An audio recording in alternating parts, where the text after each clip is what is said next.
Meus caros, vivam bem-vindos.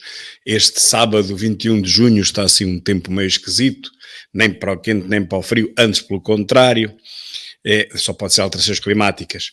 E nós vamos ver o que é que hoje temos aqui para desmontar. E temos muita coisa, provavelmente vou ter que partir este vídeo em dois. Começamos com esta maravilha de notícia que nos diz que o Ministério Público chama a PJ para analisar as suspeitas contra Luís Montenegro e a PSP que liderava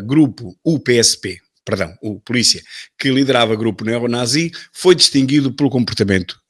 Realmente recebeu um louvor, não sei se foi ano passado, se foi há 2 anos, ou 2022, para aí, viu-se na televisão hoje, que foi agraciado com uma medalha por comportamento exemplar. Não é bom comportamento, foi pela sua atuação exemplar. Realmente, a própria PSP diz que não sabia que aquele agente tinha atividade política, que não podia ter, pelo menos não podia fazer parte de um partido, e foi candidato por um partido chamado ERGT, portanto, desculpem lá, não foi pelo Chega, e já sabia desde ontem e até anteontem que fazia parte de movimentos de extrema-direita, esse sim, de extrema-direita, como, por exemplo, o 1143 e outros do género, não tem nada a ver com o Chega. Estas pessoas, por pior que vos tenha acontecido, porque exatamente a ideia era fazer a associação entre estes pseudo-terroristas ou alegados planeadores de atividades terroristas que estariam ligados ao Chega, vocês bem quiseram fazer esta ligação, mas mais uma vez tiveram azar,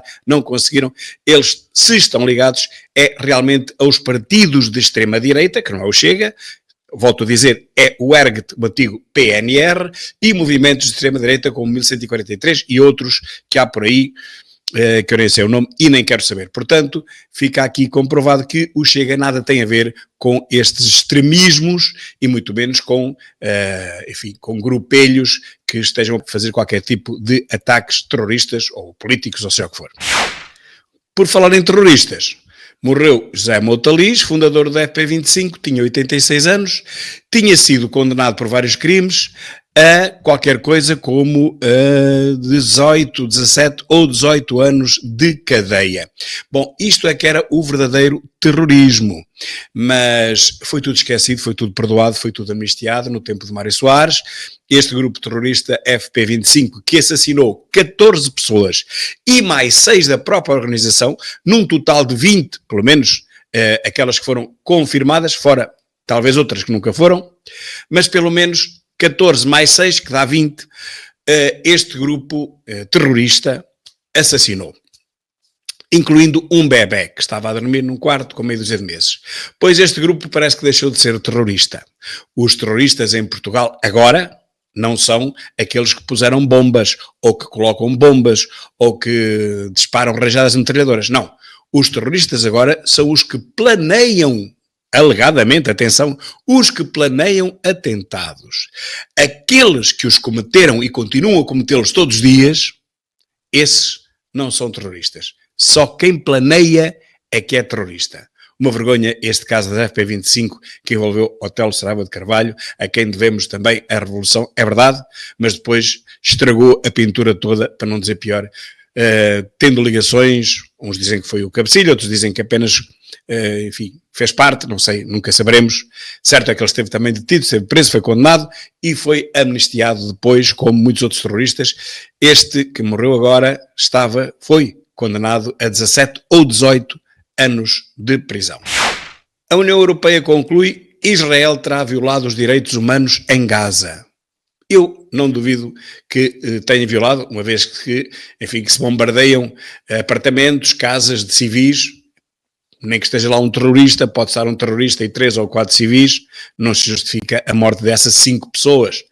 Mas o que eu pergunto é, para além da pergunta sacramental, quem é que começou tudo isto desta vez, não é? Que foi o tal ataque de 7 de outubro, mas eu já agora pergunto, de que é que vivem os 2 milhões de habitantes de Gaza e de que é que viviam antes? Porque essa pergunta ninguém faz. Isto não, vamos lá ver, isto não desculpa Israel pelos atentados, provavelmente genocidas, que está a fazer a toda uma população. Nem todos serão terroristas, se bem que há muita gente que garante que são todos. Eu não posso acreditar nisso, eu continuo a não acreditar que o país, que o mundo e este território seja composto apenas de terroristas, portanto não acredito que o mundo já tenha chegado a esse ponto, mas se calhar sou ingênuo e bem intencionado demais. Mesmo assim, o que eu pergunto é, antes destes raptos, deste atentado do dia 7 de outubro, perpetrado por um grupo terrorista, Hamas, isso sim, de que é que vivia aqueles 2 milhões de pessoas? Porque me dizem que a faixa de Gaza é uma prisão a céu aberto. Uma prisão a céu aberto, em que 2 milhões de pessoas não trabalham. Vivem de quê? 2 milhões de pessoas. Bem, sei que me vão dizer que alguns vivem dos empregos da ONU, nomeadamente nos hospitais e nas escolas. Mas tirando isso não há mais nada que a ONU lá tenha. E os caminhões, que são há centenas por dia a levar mercadoria, como vemos aqui, esta criança a levar sacos de qualquer coisa à cabeça, é comida com certeza para a sua família. Quem traz estes sacos? Quem é que produz a economia na faixa de Gaza? Quem constrói a riqueza? Quais são as empresas? Qual é a economia? Como é que isso funciona? E a resposta é simples, não funciona. São caminhões que vêm trazer comida, calçado, roupa e o material que é necessário para aquela gente sobreviver. Portanto, aqueles 2 milhões de pessoas, praticamente ninguém trabalha, exceto os funcionários da ONU.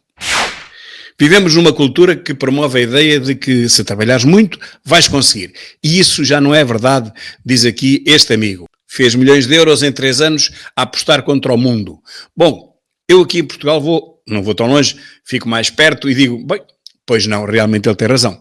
Hoje em dia, quem mais trabalhar, pelo menos em Portugal, e de forma legal, descontando impostos do seu trabalho, quem mais trabalhar, mais impostos paga e mais trabalhado fica, não é verdade? Quem ganha a sério são os chicos espertos e os que vivem de expedientes. E temos aí muitos imigrantes que vivem de expedientes. Estão cá, em Portugal, a trabalhar, mas é um trabalho para si próprio, não é para dar dinheiro a ninguém. São expedientes que lhes dão realmente fortunas. Mas isso não é trabalho para mim, é para a polícia. Soam os alarmes sobre o aumento da violência de extrema-direita. Quem o diz é a Visão. Meus caros, alarmes. Bom, já sobre a falência da Visão, eu chamo-lhe cegueira, que é o oposto à Visão. Já sobre a falência da revista Cegueira, não soam alarmes nenhuns. Não soam alarmes. Já soaram aqui há muitos anos, mas foram injetando lá dinheiro. Os portugueses foram lá injetando dinheiro naquelas e noutras inutilidades e foram-se mantendo até agora que estão na completa e mais negra falência. É um facto consumado e aceito por todos os jornalecos, comentecos e opinecos escardoidos. Visão, ou Cegueira, como eu lhe chamo, faliu, acabou, caput. E a loura espertalhona pôs-se a andar muito antes, 2 anos antes disto acontecer, porque ela bem percebeu para onde é que aquilo ia. Realmente, jornalixo escardoido só pode dar em falência. E pensam os jornalecos que são vistos por milhões. Esta notícia diz o seguinte: A Promessa, acho que é uma novela, foi o programa mais visto da televisão portuguesa.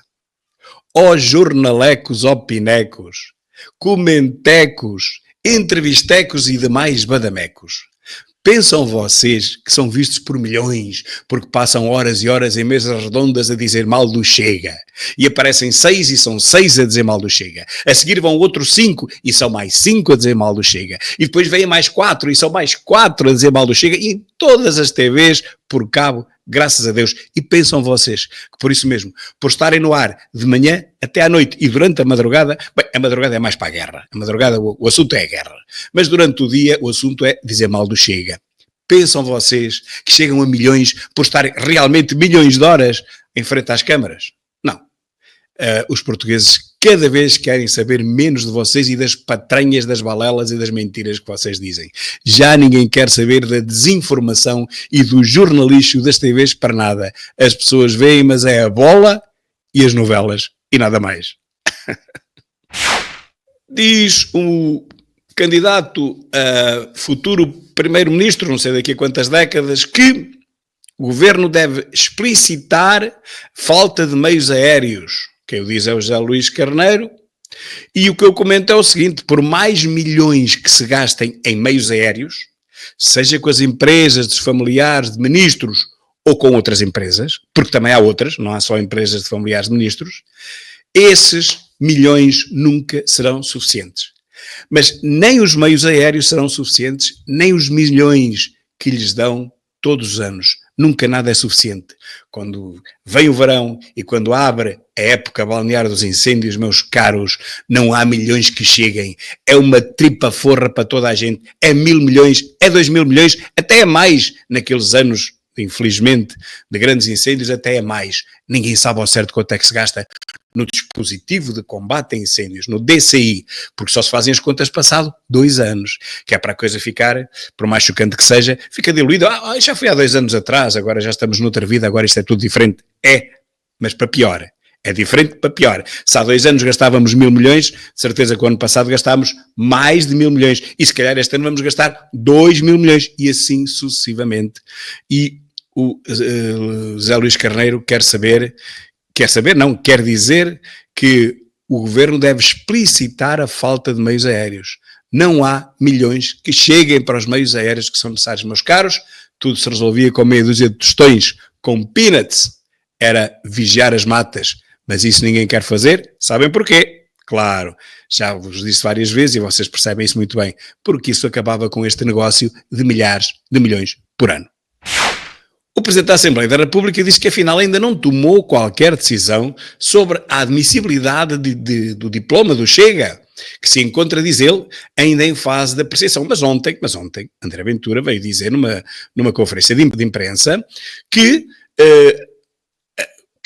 esse diploma não subiu porque foi considerado inconstitucional pelo Presidente da Assembleia da República. Afinal, na TSF, o Presidente da Assembleia da República diz que não. Então há aqui uma falha de informação, isto tem que ser tirado a limpo. Se calhar alguém se precipitou e mandou dizer, não vamos admitir esse diploma porque isso é inconstitucional, sem sequer o ler, sem sequer consultar. Quem disse percebe que é justamente o Tribunal Constitucional.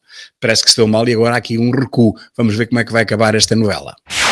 E diz esta comentadora, que eu não sei quem é, da Noite das Estrelas, que também não sei que programa é, que o julgamento devia ser à porta fechada. Qual julgamento?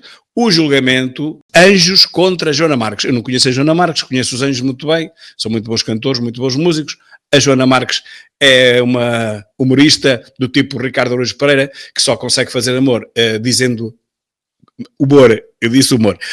dizendo mal de toda a gente. Portanto, é um tipo de humor 25eiro, depois de 25 de Abril, mas até pior, depois de Ricardo Araújo Pereira. Até lá, e mesmo o Ricardo Araújo Pereira começou a fazer humor como devia ser, sem espezinhar ninguém.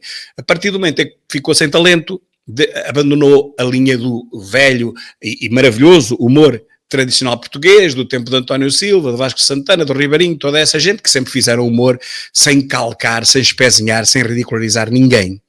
Como Hermano José, por exemplo, que nunca espezinhou ninguém. Sim, fazia humor com um estereótipo, mas não contra uma pessoa discriminada.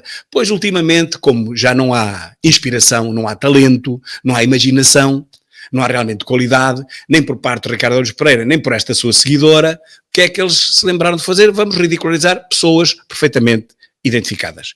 Vamos ridicularizar o António, o Manel, o Joaquim e o Fonseca. Não pode ser, isso é crime contra a honra. E, portanto, o que acontece é que isso realmente não pode acontecer e fiquem a ver este vídeo até ao fim, ou talvez o próximo, em que eu vou saltar e vou acabar com este tema um pouco mais desenvolvido e vou-vos dar 2 exemplos para vocês perceberem que há coisas que não podem ser feitas. Eu não posso chegar a uma televisão, ainda por cima o crime seria agravado por publicidade, e ridicularizar uma pessoa perfeitamente determinada. Não posso fazer isso relativamente ao Presidente da República, nem à segunda figura do Estado, nem ao Primeiro-Ministro, mas também não posso fazer isso relativamente a ninguém, porque eles não estão acima dos outros cidadãos. Todos os cidadãos estão cobertos e protegidos pela mesma lei. Portanto, não se pode dizer mal, não é só das principais figuras do Estado. Não se pode ridicularizar, não é só as principais figuras do Estado. Não se pode ridicularizar ninguém. Artigo 180 e seguinte do Código Penal. Portanto, mas eu no final do vídeo vou explicar com mais calma este caso. E este caso é muito importante porque é a primeira vez em Portugal que uma humorista está a sentar-se no banco dos réus. Neste caso dos arguidos. Porque isto é crime. Até aqui, os humoristas do escárnio pessoal, que são estes novos, Ricardo Araújo Pereira e esta moça, podiam escarnecer em quem quisessem, usando para isso quaisquer meios públicos ao seu alcance, jornais, rádios, revistas e até televisões em canal aberto. A partir de agora, deverão pensar 2 vezes, meus caros. Pensar se compensa continuar a escarnecer publicamente de quem quer que seja. Porque há leis que proíbem isso. As leis protegem os cidadãos. Se compensa, tem que pensar 2 vezes, se compensa meter a cara de um político num corpo de ovelha, por exemplo, com os respectivos cornos, como fez o autodenominado palhaço Ricardo Araújo Pereira em relação à Ventura na SIC. Querem ver? Aqui está. Eu ia deixar isto para o fim. Isto foi há 4 anos. Eu fiz um vídeo, como podem ver aqui, a protestar contra isto. Vou deixar este desenvolvimento para o fim do meu próximo vídeo. Fiquem até ao fim do próximo vídeo também.